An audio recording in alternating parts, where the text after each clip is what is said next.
Estamos de volta com o Jornal da Manhã e chegou a hora de saber como vai ficar o tempo nesta quarta-feira. A Caroline Santos traz os detalhes pra gente. Bom dia, Carol!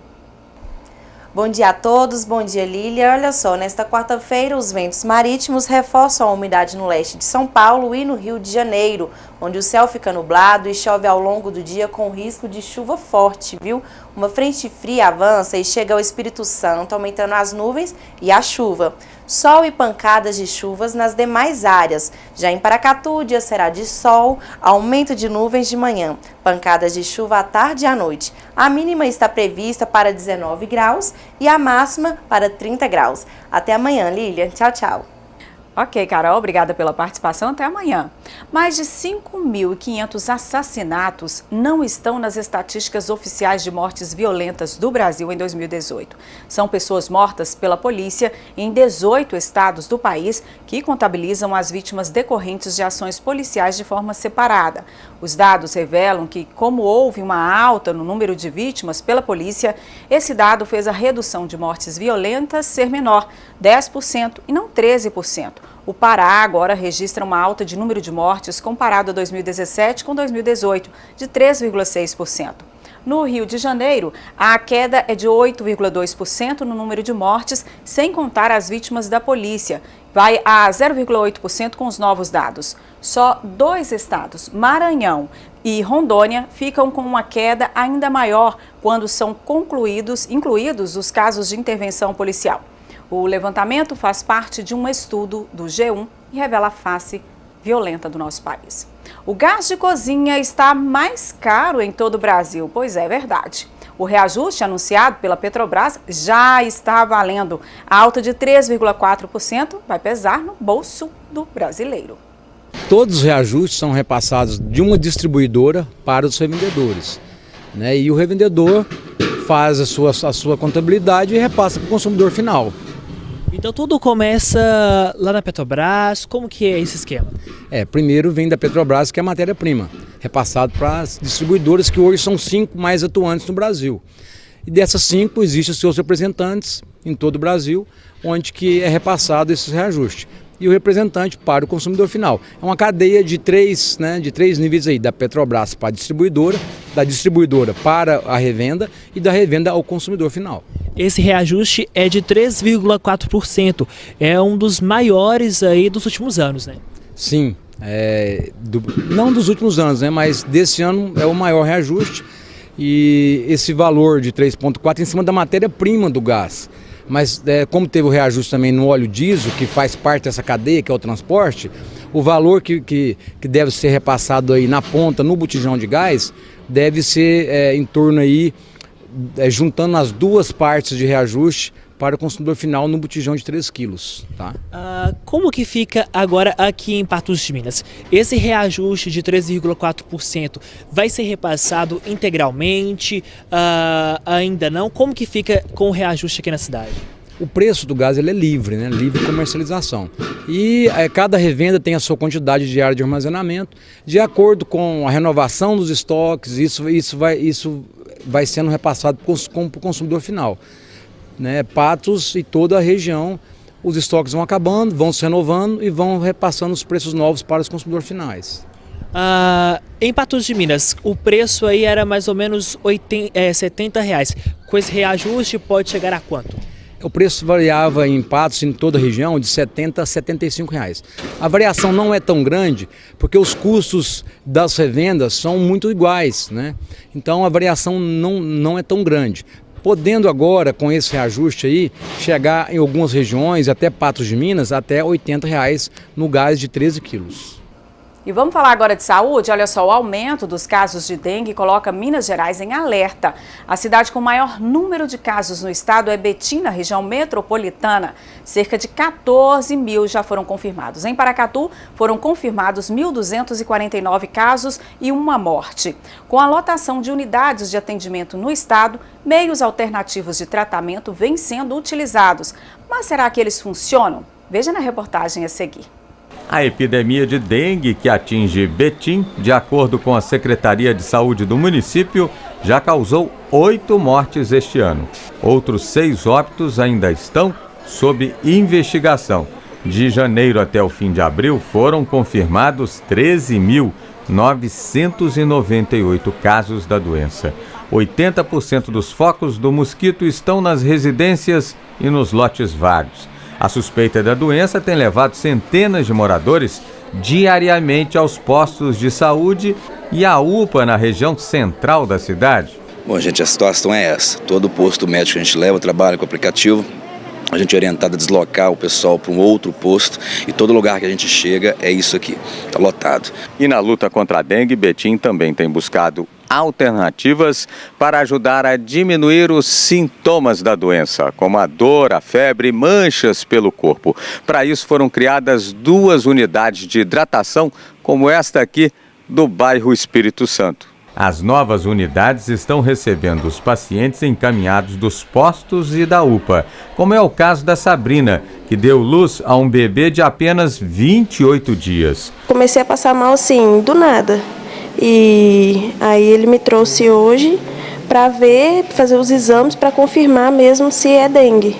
Porque como tá pegando todo mundo, né? A Sabrina, que mora no bairro Jardim Teresópolis, onde há alta incidência de casos, está até com medo de voltar para casa. A situação realmente está muito crítica. E assim, a gente teme mais pelas crianças do que pela gente mesmo, porque eu tô com um bebê aqui de 28 dias e assim, a gente que é adulto não aguenta, assim, é muito forte a dor, os sintomas são muito fortes, então eu morro de medo dos meus filhos pegar, porque eu tenho um de 3 anos também, então para mim está sendo bem complicado. Mas aqui, além dos cuidados como o soro e a medicação tradicional, durante uma semana, os pacientes também passam por um tratamento homeopático. Os médicos que utilizam o programa Farmácia Viva do Ministério da Saúde indicam o Eupatorium perfoliatum, extraído da planta de mesmo nome, que pode auxiliar o corpo a se recompor da dengue. Nós em Betim optamos pela administração em gotas, porque é fácil de manipular, é fácil da pessoa ingerir e é mais rápido da Farmácia Viva produzir. Então, quem desejar receber esse medicamento homeopático hoje deve procurar o posto de saúde mais próximo da casa deles, levando uma garrafa de água mineral, que deve estar obrigatoriamente lacrada, e de acordo com o tamanho da garrafa, pode ser uma garrafa de 300, de 500 ml ou de 1 litro, o profissional que estiver no posto vai adequar a quantidade de gotas. Na avaliação deste infectologista e professor de medicina da UFMG, as indicações de fitoterápicos e homeopáticos são válidas, desde que sejam usadas como complementares aos medicamentos tradicionais no tratamento da dengue. Quando indicado pela equipe de saúde, que tem conhecimento daquele medicamento, que tem conhecimento das suas contraindicações e efeitos colaterais, eu acho que é seguro e pode ajudar o tratamento, sim, né? Juntamente com os usos do paracetamol para baixar a febre, a hidratação oral frequente, como eles vêm fazendo isso lá em Betim. O médico também indica outras formas alternativas para prevenir e aliviar a dengue e seus sintomas. Para prevenir é o caso de controlar os criadouros do mosquito, né? Se evitar lixo, que a gente já está cansado de falar sobre essa questão. E, pessoalmente, usar os repelentes, né? Tem vários repelentes que podem ser usados de forma segura e eficaz para impedir a picada do mosquito. Eu acho que o suco de inhame também tem um papel interessante que acaba hidratando aquela pessoa. Ela hidrata, oferece energia, carboidrato, um pouco de alimentação, mas sempre lembrando, né, que tem que ser sob supervisão da equipe de saúde. Não amadureci ainda o bastante para aceitar a morte das coisas, escreveu Carlos Drummond de Andrade. Na capital mineira, os cinemas de rua foram aos poucos fechando as portas. O Jornal da Manhã faz um resgate dessas casas para relembrarmos essa época áurea da vida cultural de Belo Horizonte.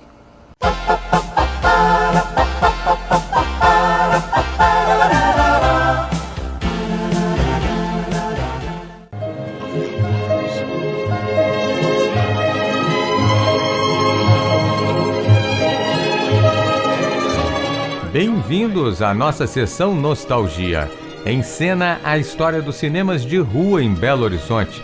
Uma epopeia que começou nos anos 20 com o Cine Patê na Savassi, inaugurado uma década depois que as projeções de filmes já eram uma constante nos cafés, bares e residências. Uma época de glamour, em que ir ao cinema era um acontecimento social da maior relevância. Cinema era um ato social, né? Eu ia com meu pai. Quem me ensinou a ver cinema foi meu pai.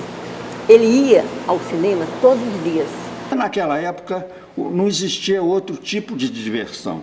Então o cinema era a atividade de lazer que reunia o maior número de pessoas, né? Não existia televisão, não existiam determinadas atividades que hoje, de certa maneira, elas fazem as pessoas irem para outros cantos, né? Um tempo áureo da vida na capital, que queria frisar ainda mais toda a sua modernidade. No auge dos anos 50 até a década de 70, Belo Horizonte teve mais de 40 cinemas de rua. Toda a população de Belo Horizonte ia pelo menos uma vez ao cinema por ano.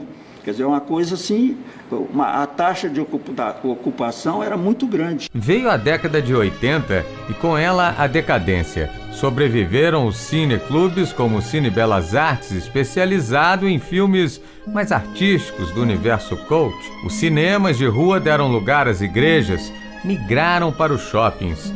As grandes salas de exibição já não existem mais. Foi a cidade que mudou, foi a sociedade que mudou, porque mudou o pensamento. Mudando o pensamento, mudou o sentimento. Mudaram as formas de habitar a cidade. Aconteceu o quê? A moeda deu um giro, levou os cinemas de rua para o shopping. A modernidade trouxe mais salas no mesmo lugar, com capacidade limitada, não mais do que 100 lugares. O Lanterninha sumiu. O antigo projetor deu vez aos computadores, que agora são programados para reproduzir os sucessos em cartaz. A pipoca ficou mais encorpada. A bilheteria? Essa já está quase acabando. Para ter o ingresso, basta inserir o cartão bancário no caixa eletrônico ou até comprar antecipadamente pela internet. E o que diria Drummond se estivesse vivo? O fim das coisas é mesmo inevitável? Quando a cidade fez um movimento, centrou a moeda, todos os seus brilhos, todos os seus valores, centrou num shopping, um lugar de comprar e vender. E para lá levou o cinema, eu fico muito alegre. Porque o cinema está participando desse novo olhar, desse novo jogo. Agora, também fico muito triste, porque para que esses cinemas e esses shoppings existam, foi necessário fazer a morte e viver a morte dos cinemas de rua.